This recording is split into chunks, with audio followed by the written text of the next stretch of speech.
yung pagbili ng relo is actually not just buying something na, alam mo yun, ganyan lang, accessory or something.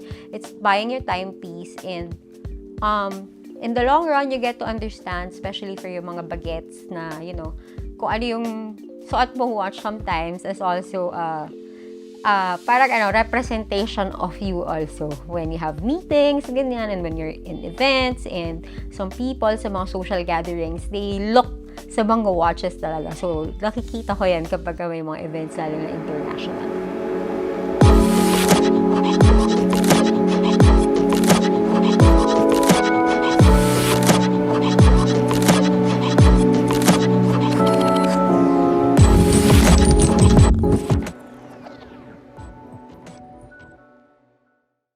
Hi guys! Welcome back to my channel. This is Aimee, and today is going to be a very interesting episode because this is one of your most requested topics.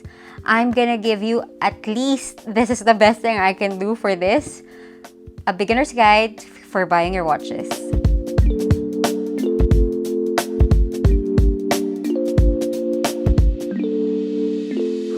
Ang dami talaga siguro, I think napapansin siguro nila na mahilig ako sa relo, or you know, lagi iba-iba when I shoot or sa mga damit ko, but I don't really display them or collect them. I mean, I do collect them, but I don't display them or, you know, show them on purpose. I just use them for the mere purpose of, you know, being my watch, because mahilig talaga ako, and I really do collect watches. I'm kind of hesitant to do you know, a collection of watches na episode, kasi I'm really not comfortable doing that. So the best that I can do, I think for now is, or at least for the watches, is to make a guide for you guys, especially dun sa mga nag-iisip pa lang ng mga una or yung mga dapat na lang bilhin. So yung mga medyo pangbaguhan tayo in kung anong klase and para saan sila magagamit. So there. Let's start off with Cartier. So, the Cartier watch kasi is actually well known for watches and jewelry. So, eto, one of their pinaka mga basic is the tank. This is the Cartier tank, but the Cartier tank that I have is limited, and kalalabas lang for anniversary, I think, yeah.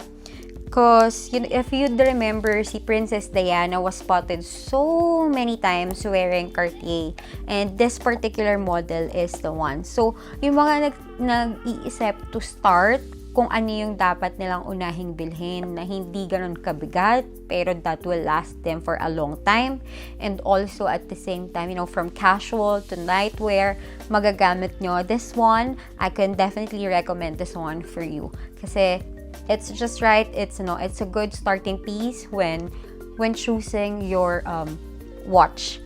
Maraming variations yung tank, and isa sa mga pinaka-remarkable nila na watches of all time, yung mga OG nila, is the Solo Francaise.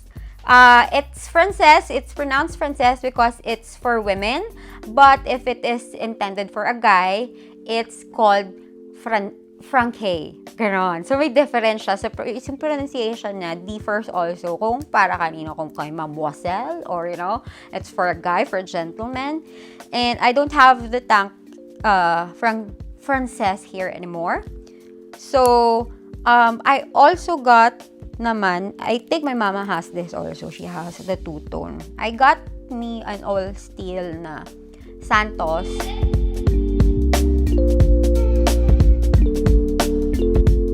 Isa rin to kasi sa mga remarkable watches nila, or yung mga yung mga kilala sila, ganun. I mean, yung mga naka-trademark sa kanila na mga style, ganyan.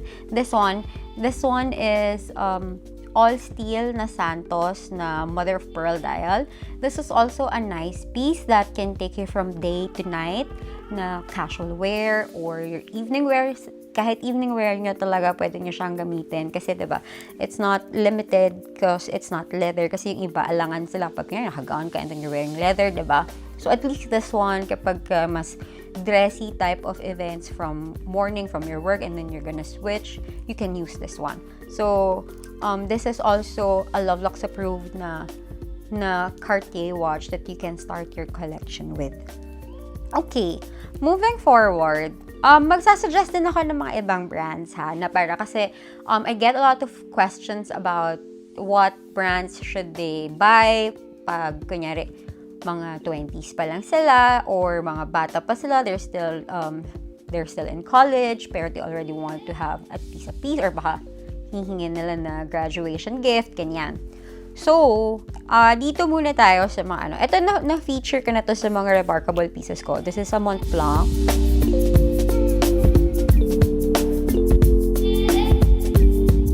This is actually a moon phase watch. So, medyo hindi siya ganun kapang beginners, but you can consider getting one na plain lang.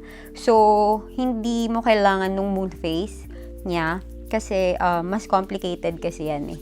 Yung mga ganyan. Those things you will learn when you dip yourself or you dive yourself into the world of horology. So, ayan. Yung mga complications and all, later on na yan. Dito muna tayo sa mga basics. So, this one is also a good casual watch that can take you from morning for, you know, for your casual walks to the office, or this can also be used by the gentlemen for their mga black tie events, ganyan. So, this particular piece kasi is unisex. So, pwedeng gamitan ng babae or ng lalaki. So, kanya mag-jowa kayo, ganyan. You can share one, diba? Why not? Sa akin kasi, I don't use watches that are really small. Actually, medyo ilang ako dun sa mga Cartier, kaya hindi ako masyado nag-collect ng Cartier is because medyo naliliitan ako sa kanya. Ang usual na size ng mga relo ko is 36. For me, that's the smallest everyday watch. And speaking of 36, dito tayo sa pinaka-memorable kong watch. And up to now, nandito pa sa akin.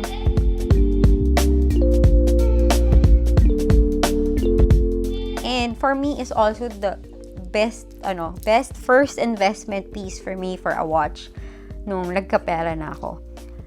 This is a two-tone Rolex Jubilee Datejust with diamonds as its pointers. So, ayan. Yung dials niya yung dial niya is gold. And yung mga numbers niya, instead of numbers, there are diamonds in it. So, I bought this pre-owned nung medyo kumikita na nakakapag-ipon na. Sabi ko, want to have at least one Rolex. And from there, it didn't stop anymore. So, eto talaga, the most versatile piece that, you know, if kunyari, kaya mo na or hindi mo na iniisip masyado yung budget kasi like for mga tank, mga ganyan, you can still get them for 100 plus, ganyan. And the mga Santoses can go for 100 plus also, depende kung anong size and anong make. It becomes like mga 200-ish lang kasi it's mother of pearl or depende talaga sa kung ano yung materials na pipiliin mo. But this one, in particular, if hindi ka naman masyadong into the price, you're not looking at the price tag, okay yung ibigay mo na sa Rolex yung una mong bibilhin. Kasi, ayun na yun eh. Pero parang, it's one brand that, you know, you can pass on from generation to generation hanggat kaya mo siyang alagaan, hindi naman siya masisira. So, yun yung kagandahan ng pagkakaroon ng magagandang watches. It's not about the number of pieces that you have, but it's about the quality. You're not just paying for the brand. You are paying for the heritage of the brands that you are buying. So, they are well known sa watchmaking industry. Iba kasi ang technicalities pagdating sa relo as compared to bags. And mas maloloka kayo sa kanya kasi ibang level talaga siya. Parang to score a bag in Hermes, oh my God, to score a Patek is totally different. It's another kind. It's a different level. So, there. Punta tayo sa mas, medyo bagets-bagets kasi yung Jubilee natin na two-tone is medyo yung mga iba would say that it's a bit pang matanda or nakakatanda yung effect. But honestly, that's the best sa akin or na marirecommend ko for everyone kasi nga yun nga, the size is just perfect. It's 36. It can fit a lady na kagaya ko hindi mahilig sa maliliit na watches, and can fit a man that, you know, are not into big watches as well, because the size is the perfect size for one's wrist. So there. Let's now move on to the sister company of Rolex. This is Tudor.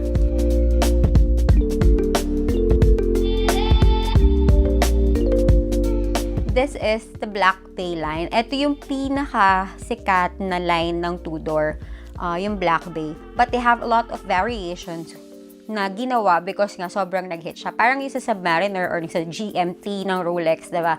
They have a lot of variations doon. This one happens to be the latest and actually isa sa mga rarest nila na ginawa because it's all black. So when I saw it, I told my friend, huwag mo na i-display, that's mine. So this is a 41mm Tudor Black Bay chronometer na ayun, limited release, and it's boodle and I love it. It's like I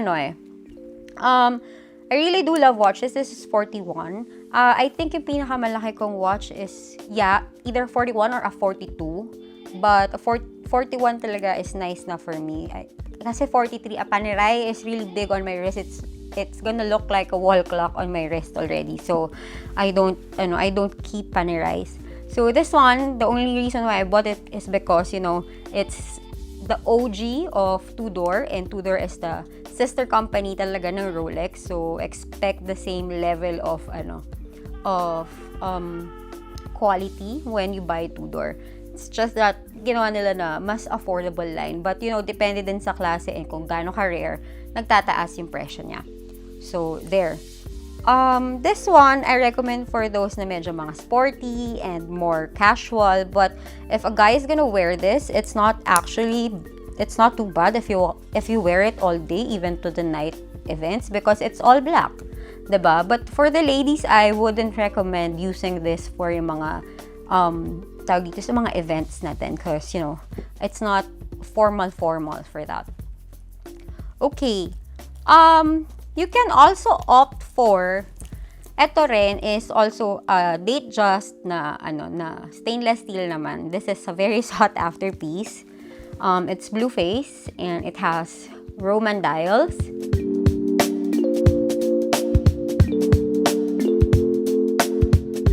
Ayun nga, date just siya kasi may date.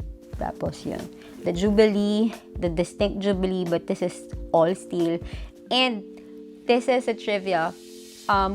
These days, lahat ng sports model are very hard to find, and also the value, grabe, sometimes yung value ng all steel, as long as it's, you know, kilala or na-hype talaga or tagang favorite ng mga tao, goes up to 4 or 5 times or up to 8 times the store price when you buy it sa market.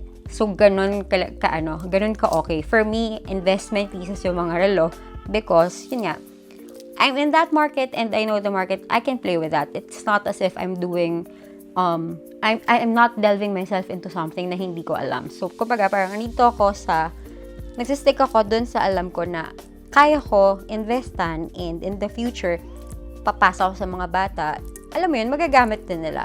And yun nga, tataas yung value in the long run.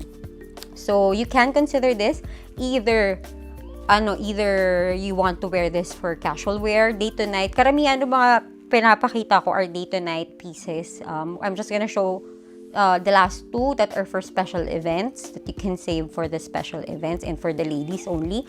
But this one is also a size 36. So, tamang-tama lang. Pwedeng mag-share with the hubby. They also came up with a 41 but I opted for the 36 because yun nga, gusto ko ito yung mas magaang yung pang everyday than the 41. So, ayun. This one is also a good buy for everyone who's looking into buying a Rolex. So, there. The prices, I don't think I can give you a rough estimate because really, even if you wait for those pieces in store, matagal talaga ang waiting time and mataas ang demand, konti ang supply, especially now. Even the boutiques themselves don't have enough na to sell. Pero they still get. Pero hindi kagaya dati na marami because nga of the limitations of what's happening around the world right now. So now we're down to the last two. This one is for the ladies actually. So, because I read also in the Q&A that what's a good investment watch for mga ladies, and they were asking me how much should they prepare for them to get Patek. This is an entry-level Patek. This is the Patek 24. It's all steel with diamonds and white face. Pati yung markers niya has diamonds inside. So, this one is a quartz movement. Ang Patek na 24, hindi siya automatic unless yung bagong 24 siya na bilog. So, lahat ng ganito, classic, is quartz movement. Even the solid gold. So, there. I think merong explanation dyan na yung mas maliliit na watches, they are more for mga quartz. Kasi even with other brands, pag maliliit, madalas is quartz talaga sila. I think siguro hindi kaya ng mechanism or yung laki ng loob, yung ganong klase na para gawing automatic. Well, that's just one of my hypotheses and iniisip ko baka ganun yun. So there. This one is a very good investment piece. Grabe na yung tinaas nito over the time from, dati mga 300 plus lang ang brand new. Now it's almost $1 million to get one. So, ayun, if medyo gusto nyo talaga yung Patek na magkaroon kayo kahit isa lang, yun. This will be a good piece. Na hindi ka masyadong, hindi ka masyadong mapipressure to have when you're a girl. And of course, my super favorite, this one is my special of all special event watches. Cause, diba, sabi ko nga sa inyo, yung Patek, pwede yun anywhere talaga. As in, kunyari, ito, casual or naka-business attire ka, or going to a party because it's ladylike. It's actually coined as the dress watch. So, ayan. So, yung mga dress watch na to, ito, medyo versatile to kasi nga ganito hindi siya masyadong nagsisik ng attention because it's stainless. Medyo low-key lang siya, but it's good enough and formal enough for an evening event and nice enough for you to wear for your daily needs or errands like that. Yun. This one, however, is the watch that I really use when yung mga pangmalakasan, gano'n. This one, I've discussed this with you sa 10 Remarkable Pieces sa isa sa mga una kong vlogs. This is a vintage Cartier na Panther. This is actually one of the most iconic designs of the house. And one of those that really, really holds its value. This one is still quartz movement because this is really old. This is one of the very few pieces na, solid gold and yung diamonds in and out were untouched and they are from Cartier mismo. So, recently lang sila ulit gumawa ng bago na ganito na hanggang sa mga straps ang diamonds and meron sa paligid. But I haven't seen one that has diamonds inside again. So, malay mo in the future, they're gonna make it again. Papalabasin ulit nila. We never know because sometimes it's like that, diba? Binabalik nila. Like with the trend now with jewelry and the watches, the OGs are taking the spotlight. So, if you have the OGs, you better keep it so that in the future, alam niyo na yung mangyayari. And you can never go wrong with the classics, as I always say. So, I think that's about it. About watch pieces that can help you or, help you decide buying when you are starting your collection or beginning or, you're being curious about the prices or what their functions are or what the pieces that, you can invest on. Depends on what you want to use them for. And of course, syempre, kung may budget in mind tayo, yun, mga considerations natin yun, yung mga things that we need to consider when we're buying our watches. But of course, remember, you don't just buy the watch because of the brand. You buy the watch because you appreciate how it was done. And of course, definitely, buying a Rolex is, buying something that will last you for a long time, as well as the other pieces that I actually discussed with you today. So, yung pagbili ng relo is actually not just buying something na, alam mo yun, ganyan lang, accessory or something. It's buying your timepiece, and in the long run, you get to understand, especially for yung mga bagets na, you know, kung ano yung suot mong watch sometimes is also parang representation of you also when you have meetings, ganyan, and when you're in events, and some people sa mga social gatherings, they look sa mga watches talaga. So, nakikita ko yan kapag may mga events, lalo na international. So, I think that's about it. Thank you very much for, listening to me today, and pasensya na ako, yun yung sa tingin ko na pwede ko lang ma-share sa inyo. I hope you learned a thing or two today. I'm gonna see you again soon on my next episode. Do not forget to like, share, subscribe, and comment down below. And of course, to hit the notification bell button so that you'll get to be notified with whatever we're going to do on our channel next time. I'm gonna see you again, guys, soon. Thank you very much. Bye!